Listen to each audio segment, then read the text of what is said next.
Hello. So, my dear students, now we will start with the compound statement conjunction. In this video, we will in fact see conjunction, disjunction, and negation. Okay. In last video, we seen what are the simple statements and compound statement and how simple statements can be converted into the compound statements. In fact, there are connectives and, or, not, if, then, if, and only if. These, with the help of these connectives, we can make the simple statements into the compound statement. So let us start with the very first compound statement, that is the conjunction.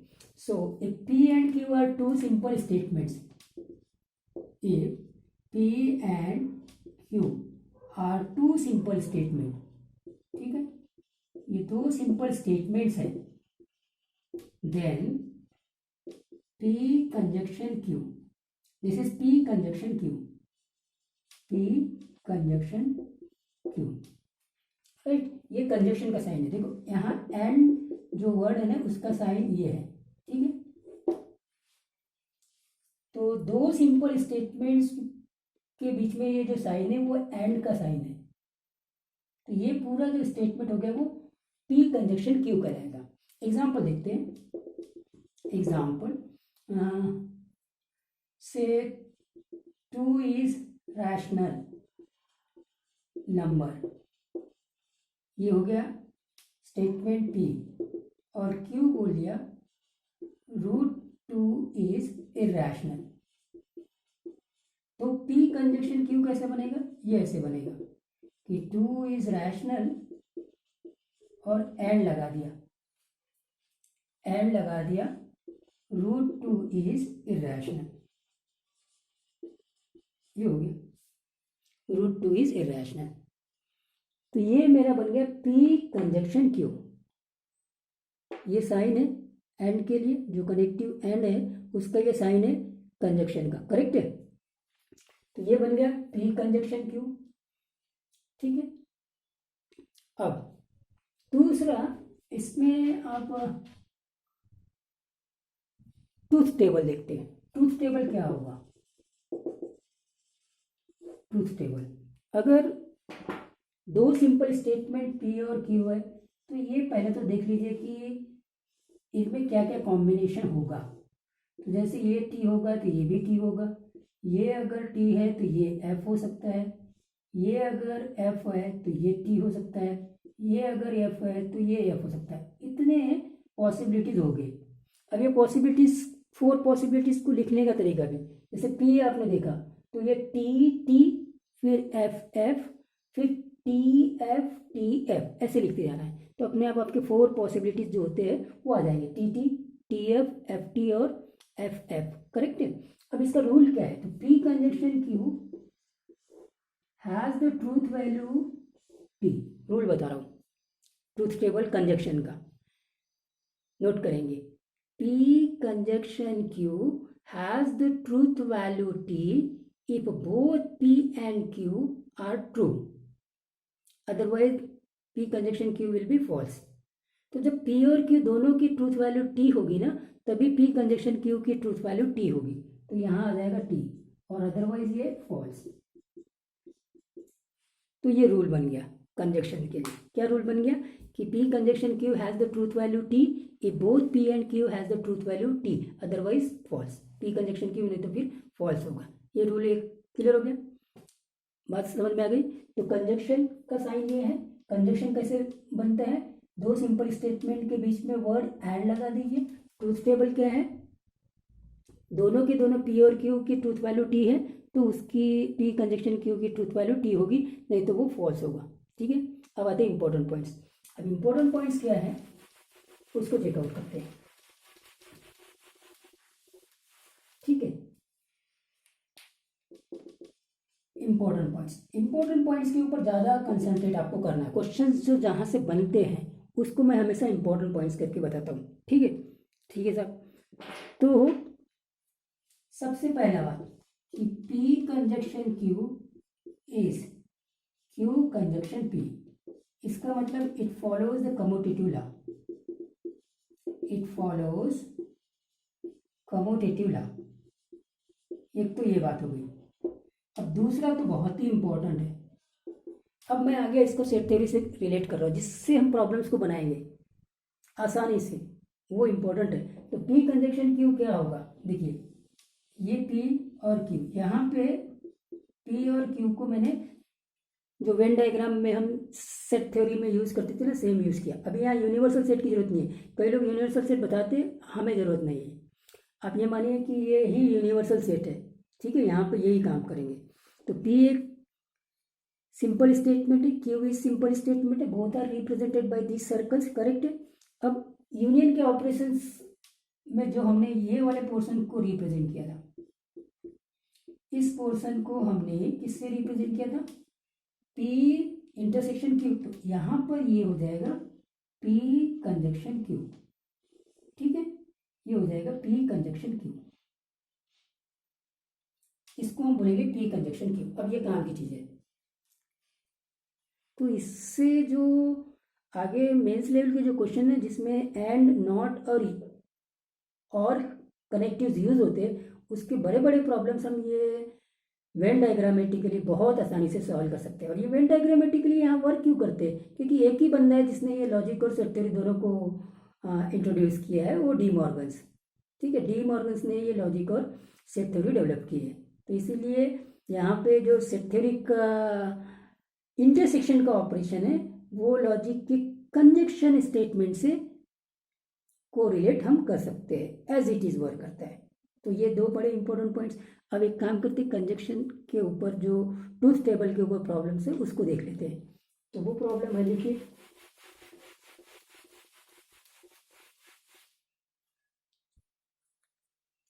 तो ये question है कि find the truth value of the statement Jupiter is a planet and Mars is a star. तो and आ गया है, इसका मतलब ये कंजक्शन हमारा यहाँ पे यूज हुआ है, ठीक है। तो दो सिंपल स्टेटमेंट पहले देख लेते हैं। जुपिटर इज ए प्लैनेट, ठीक है, और दूसरा क्या है, मार्स इज ए स्टार, अगर आप जुपिटर इज ए प्लैनेट की ट्रूथ वैल्यू फाइंड आउट करेंगे तो ये टी आएगा, और मार्स इज ए स्टार की ट्रूथ वैल्यू चेक करेंगे तो ये एफ आएगा, क्लियर है। और देयरफॉर जो पी कंजक्शन क्यू का रूल बोलता है कि पी और क्यू दोनों ने ट्रू होना चाहिए, तभी पी कंजक्शन क्यू ट्रू होगा, otherwise P conjunction Q will be false. So therefore इसका जो ट्रूथ वैल्यू होगा वो फॉल्स होगा। गॉट द पॉइंट्स, ठीक है। So let us start with the next compound statement, that is the disjunction. तो disjunction में क्या होता है कि दो सिंपल स्टेटमेंट को हम और वर्ड से कनेक्ट करते हैं, ठीक है। अगर उन दोनों सिंपल स्टेटमेंट के बीच में और वर्ड कनेक्टिव्स का रोल प्ले कर रहा है, तो फिर जो रिजल्टेंट स्टेटमेंट होगा उसको हम डिसजंक्शन बोलेंगे। तो डिसजंक्शन के लिए कनेक्टिव्स हो गया आर, और इसका साइन ये होता है।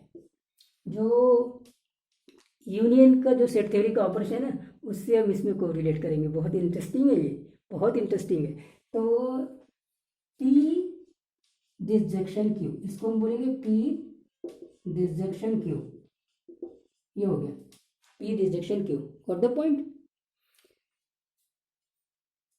अब दोनों का ट्रूथ टेबल क्या बनेगा, ट्रूथ टेबल बनेगा जैसे ये पी और ये क्यू, अभी मैंने बताया टी, टी, एफ और एफ, फिर आएगा टी, एफ, टी, एफ। अब इसका रूल क्या है और क्यू है वो भी बताएगा, ठीक है। तो ये तो बन गया पी डिसजंक्शन क्यू। अब पी डिसजंक्शन क्यू, इसका रूल क्या है, दोनों की दोनों फॉल्स होना चाहिए, दोनों फॉल्स हो गए तब ये फॉल्स होगा, अदरवाइज ये टी होगा। अब ऐसा क्यों होगा वो भी बताता हूँ। तो पहले तो रूल देख लीजिए, ट्रूथ टेबल का डिसजंक्शन का क्या रूल है, P and Q both has the truth value F, then only P disjunction Q has the truth value F, otherwise P disjunction Q will be T, that is P disjunction Q will have the truth value T.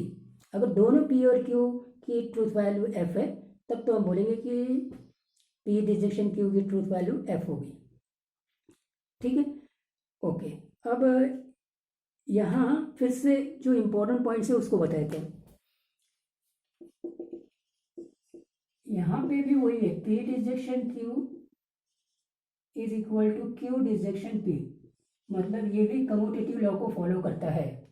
और दूसरा important points जो मैंने बताया था कि P और Q, ये दो सिंपल स्टेटमेंट को मैंने सर्कल से रिप्रेजेंट किया, और जब सर्कल से रिप्रेजेंट किया तो ये पूरा पोर्शन, अब देखना ये पूरा पोर्शन और ये भी इंक्लूड होगा। ये इंक्लूड होने के लिए मैंने बताया अभी अलग से, ये भी इंक्लूड होगा। तो ये बन गया आपका क्या, ये पूरा पोर्शन बन गया पी डिसजेक्शन क्यू, जो कि हमारे union of operation set theory के उससे हम कोरिलेट कर सकते हैं। ठीक है, ओके फाइन। अब यहाँ आते हैं ए रूल्स की बात कि भाई ऐसा है कि दोनों की दोनों फॉल्स होना चाहिए तभी ये फॉल्स होगा। ठीक है, इसके पीछे रीज़न क्या है कि जब हम लॉजिक में और वर्ड यूज करते हैं तो वो इंक्लूसिव होता है। लॉजिक में और वर्ड इंक्लूसिव होता है और इंग्लिश में जो और वर्ड है ना वो एक्सक्लूसिव होता है। कंफ्यूज्ड? एग्जाम्पल से मैं एक्सप्लेन करता हूँ कि जैसे मैंने एक एग्जाम्पल लिया कि हरी इज गोइंग टू हैदराबाद और चेन्नई, ये कंपाउंड स्टेटमेंट है, गोइंग टू चेन्नई और हैदराबाद। ठीक है, और वर्ड आ गया इसमें। तो ये और वर्ड में यहाँ एक इम्पोर्टेंट पॉइंट्स क्या दिख रहा है कि या तो हरी चेन्नई जाएगा या हैदराबाद जाएगा, दोनों में तो जा नहीं सकता, या तो चेन्नई जाएगा या तो हैदराबाद जाएगा, ये बात हो गई। तो यहाँ और जो है वो एक्सक्लूसिव है, लेकिन हमको जो और यहाँ मैथमेटिक्स में लॉजिक में पढ़ना है वहाँ इंक्लूसिव होता है। वो इंक्लूसिव कैसा होता है कि जैसे मैंने बोल दिया कि एप्लीकेंट, ये sentence, applicant must know either German और फ्रेंच। ठीक है, तो अभी मैंने एक कंडीशन लिया है कि किसी जॉब के लिए कोई एप्लीकेंट अगर ये एलिजिबिलिटी रखता है कि उसको या तो जर्मन लैंग्वेज आती है या फ्रेंच लैंग्वेज आती है तो वो एलिजिबल है अप्लाई करने के लिए। तो क्या वो बंदा एलिजिबल नहीं है जिसको जर्मन भी आती है और फ्रेंच भी आती है? वो भी तो अप्लाई कर सकता है, वो तो और अच्छी बात होगी, एडवांटेज हो जाएगा। तो यहाँ जो और है वो इंक्लूसिव आर है, यहाँ और क्या है, इंक्लूसिव आर है। ठीक है, इंक्लूसिव आर। तो लॉजिक में जो और होता है ना यूज, वो इंक्लूसिव होता है। यहाँ देख लीजिए और अच्छे से समझ में आ जाएगा इसी कॉन्सेप्ट को। तो यहाँ क्या हो गया है कि जो यूनियन होता है उसमें या तो एलिमेंट्स पी के होने चाहिए या फिर पी क्यू के होने चाहिए। The elements which are either present in P or present in Q. अब पी और क्यू दोनों में प्रेजेंट है वो तो इसमें आना ही है, क्योंकि वो एलिमेंट या तो पी में है या तो क्यू में है, वो पूरे यूनियन में आ जाते हैं। सो यहाँ इसीलिए और जो लॉजिक में यूज होता है वो इंक्लूसिव आर होता है। ठीक है, तो फिर ट्रूथ टेबल में भी हमने वही बात देखी थी कि पी और क्यू दोनों अगर फॉल्स है तब तो हम बोलेंगे कि पी डिसजेक्शन क्यू फॉल्स है, अदरवाइज उसकी ट्रूथ वैल्यू टी आ जाएगी। करेक्ट है कि नहीं? Got the point? आप उससे कोरिलेट कर लीजिए, या तो पी में प्रेजेंट है तो वो पी यूनियन क्यू में आ गया, या क्यू में प्रेजेंट है तो भी वो पी यूनियन क्यू में आ गया, या दोनों में प्रेजेंट है तब भी वो पी यूनियन क्यू में आ गया। कुछ बात समझ में आई होगी? ठीक है, तो ये हमारा था एक एग्जाम्पल, इसका रह गया तो एग्जाम्पल भी देख लेते हैं। एग्जाम्पल कैसे, तो इस एग्जाम्पल को देखिए, right the truth value of the statement 2 is rational number और √2 इज एन इरेशनल नंबर, और आ गया तो डिसजेक्शन है। ठीक है, अब पहला जो सिंपल स्टेटमेंट है 2 इज रैशनल नंबर, एक तो ये, और जो क्यू है वो है √2 इज एन इरेशनल नंबर। ठीक है, ये दो सिंपल स्टेटमेंट तो हमको दिख रहे हैं। अब P2 इज रैशनल नंबर तो P का ट्रूथ वैल्यू T होगा, और √2 इज एन इरेशनल नंबर तो इसका भी ट्रूथ वैल्यू T होगा। तो अब दोनों हैं, दोनों टी है, जबकि इसका रूल बोलता है कि P disjunction Q has the truth value F only when P and Q both are having the truth value F, otherwise P disjunction Q will be true. तो यहाँ पे आंसर आ जाएगा टी, करेक्ट है। तो ये था हमारा डिजेक्शन के बारे में। ठीक है, अब हम स्टार्ट करते हैं negation of statement. Now negation of statement, ये सबसे एज कंपेयर टू जितने भी कंपाउंड स्टेटमेंट है उससे सबसे आसान ये नेगेशन होता है। नेगेशन बनाना भी बहुत आसान है और इसके ट्रूथ टेबल को याद रखना भी बहुत आसान है। तो कोई सिंपल स्टेटमेंट भी है तो उसका नेगेशन हम कैसे बनाएंगे। तो देखो, ये जो नॉट होता है ना, ये तो आपका कनेक्टिव है नेगेशन बनाने के लिए। इसका जो साइन होता है वो क्या साइन होता है, या तो फिर आपने ऐसे लगा देना है या फिर ऐसे लगा देना है। ये जो दो साइन है नेगेशन के, ठीक है। तो अगर P कोई सिंपल स्टेटमेंट है तो इसके नेगेशन को हम कैसे रिप्रेजेंट करेंगे, नेगेशन ऑफ P, या फिर ये से, ठीक है, ये बन जाएंगे नेगेशन ऑफ P। अब किसी भी स्टेटमेंट का नेगेशन स्टेटमेंट कैसे स्टेट आउट करना है, कैसे लिखना है, तो इसके दो तरीके हैं। By introducing the phrase, it is not the case, it is not the case. ये फैरेज को ना सेंटेंस जो भी सिंपल स्टेटमेंट रहेगा उसके सामने लगा दो। अगर आपने उसके सामने लगा दिया और फिर सेंटेंस को एज इट इज लिख दिया तो आपका जो सेंटेंस आने वाला है वो नेगेशन बन जाएगा। या फिर दूसरा है bye introducing the word not at the proper place of the given simple statement. तो जो सिंपल स्टेटमेंट है ना उसमें नॉट प्रॉपर जगह पे लगा दीजिए कि वो नेगेशन बन जाए उस गिवन सिंपल स्टेटमेंट का। या फिर ये फैरेज को इंट्रोड्यूस कर दीजिए, it is not the case that, और फिर पूरा स्टेटमेंट लिख दीजिए। तो ये तरीके होते हैं किसी भी सिंपल स्टेटमेंट का नेगेशन बनाने के लिए। एग्जाम्पल P है London is a city, London is a city, तो नेगेशन ऑफ P क्या हो जाएगा, ये नेगेशन ऑफ P का sign, London is not a city, London city नहीं है, ये बन गया इसका नेगेशन। ठीक है। या फिर दूसरा तरीका क्या होगा, it is not the case, it is not the case that London is a city, ये हो गया। It is not the case, उसको उस फैरेज को हमने स्टार्टिंग में इंट्रोड्यूस कर दिया और फिर जैसे कि वैसे सेंटेंस लिख दिया, लंदन इज अ सिटी, तो ये बन गया नेगेशन। ठीक है। In that way we can make the negation of given statement. Truth table बहुत सिंपल है। ट्रूथ टेबल क्या होगा, इसमें एक ही सिंपल स्टेटमेंट होता है, फिर ये बनेगा नेगेशन ऑफ P।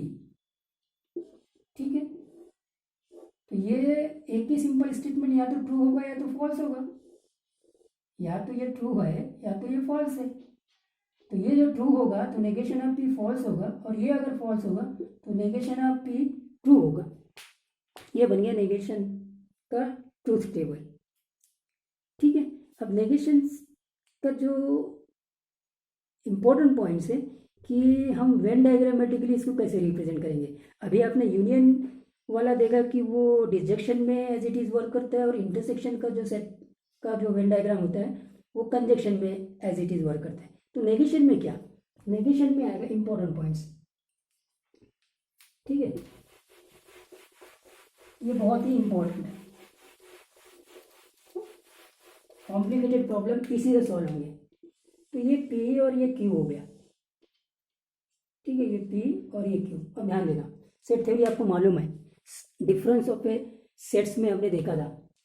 तो ये जो पोर्शन होगा ना, इस पोर्शन को हम, ये जो पोर्शन दिख रहा है इसको बोलेंगे हम नेगेशन ऑफ Q। ठीक है। और ये जो पोर्शन दिखाई दे रहा है, इस पोर्शन को हम बोलेंगे negation of P।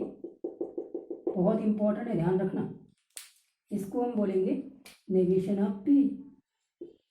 Got the point. देख लो अच्छे से, मैंने बोला था यहाँ पे यूनिवर्सल सेट का साइन बनाने की बिल्कुल जरूरत नहीं है। पी और क्यू दो सिंपल स्टेटमेंट है, और अगर सेट थ्योरी से हमको रिलेट करें तो ये पी यूनियन क्यू ही आपका यूनिवर्सल सेट है। ठीक है, तो ये बन गया। अब बहुत इंपॉर्टेंट चीज़ पे आ रहा हूँ, बहुत इंपॉर्टेंट चीज़ पे आ रहा हूँ। तो जैसे आपने देखा था कि ये इक्वल होगा P conjunction negation of Q के सेट थ्योरी से, कॉमन देख लेते हैं। पी में भी यही पोर्शन है और नेगेशन ऑफ क्यू में भी यही पोर्शन है, तो P conjunction negation of Q, क्या बोला मैंने, P conjunction negation of Q equivalent होगा नेगेशन ऑफ क्यू के। ठीक है, और नेगेशन ऑफ पी किसके इक्विवेलेंट होगा, negation of P conjunction Q के। क्यू और नेगेशन ऑफ पी में कॉमन ये है, तो ये हो जाएगा पी कंजक्शन क्यू और ये हो जाएगा negation of P conjunction Q. बहुत इंपॉर्टेंट रिजल्ट है, बहुत ही इंपॉर्टेंट रिजल्ट है।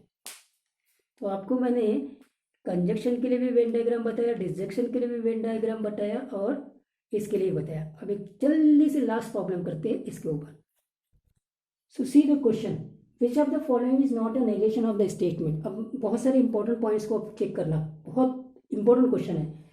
स्टेटमेंट है रूट 5 इज रैशनल। देखो रूट 5 इज रैशनल, एक्चुअली में रूट 5 इरेशनल नंबर है, जो हम नॉलेज हमारे पास में है उसके हिसाब से तो रूट 5 एक इरेशनल नंबर है। लेकिन मैंने बोला था लॉजिक में आपको जो भी प्रीपोजिशन दिया है उसके बेस पे इन्फ्रेंसेस निकालना है, रिजल्ट्स निकालना है या कंक्लूजन निकालना है। तो यहाँ क्या है, रूट 5 इज रैशनल। अगर रूट 5 रैशनल है तो ये स्टेटमेंट बोलता है। तो फिर which of the following is not a negation of this statement. तो देखो रूट 5 इज रैशनल, तो रूट 5 इज नॉट रैशनल, ये तो होगा। ठीक है, फिर it is not the case, phrase लगा दिए कि दैट रूट 5 इज रैशनल। अच्छा, रैशनल और इरेशनल वो दोनों को ध्यान रखना। तो यहाँ पे it is not the case that root 5 is rational, root 5 is not rational, not लगा दिया तो ये दोनों स्टेटमेंट इसके नेगेशन है। अब दूसरा इंपॉर्टेंट पॉइंट कि रैशनल और इरेशनल, अब हमारा नॉलेज भी काम आ गया कि रैशनल और इरेशनल एक दूसरे के नेगेशन है, कि जो नंबर रैशनल होते हैं वो इरेशनल नहीं होते और जो इरेशनल होते हैं वो रैशनल नहीं होते। तो ऑटोमेटिकली अगर रूट 5 इज रैशनल है तो रूट 5 इज इरेशनल, ये इसका नेगेशन हो जाएगा। रूट 5 इज इरेशनल, ये इसका नेगेशन। अगर ये पी है तो ये नेगेशन ऑफ पी है, ये तो ऑलरेडी नेगेशन ऑफ पी है, ये भी नेगेशन ऑफ पी है, ये भी नेगेशन ऑफ पी है और ये भी नेगेशन ऑफ पी है। तो इसीलिए करेक्ट आंसर डी होगा। तो वो इंपॉर्टेंट पॉइंट जो हम डिस्कस किए थे कि नहीं कि भाई सेट अपना लॉजिक में आपको आपके इमोशन बाहर रखना है। यहाँ पे ये बोलता है रूट 5 इज रैशनल, उसके अकॉर्डिंग हमको सोचना है। तो बहुत सारे लोग इसमें कंफ्यूज हो सकते हैं रैशनल और इरेशनल के कॉन्सेप्ट में। आई होप दैट ये क्वेश्चन आपको क्लियर हुआ होगा। तो ये था हमारा पूरा कंजक्शन, डिसजंक्शन एंड नेगेशन। बहुत अच्छे अच्छे प्रॉब्लम्स हम नेक्स्ट वीडियो में डिस्कस करते हैं।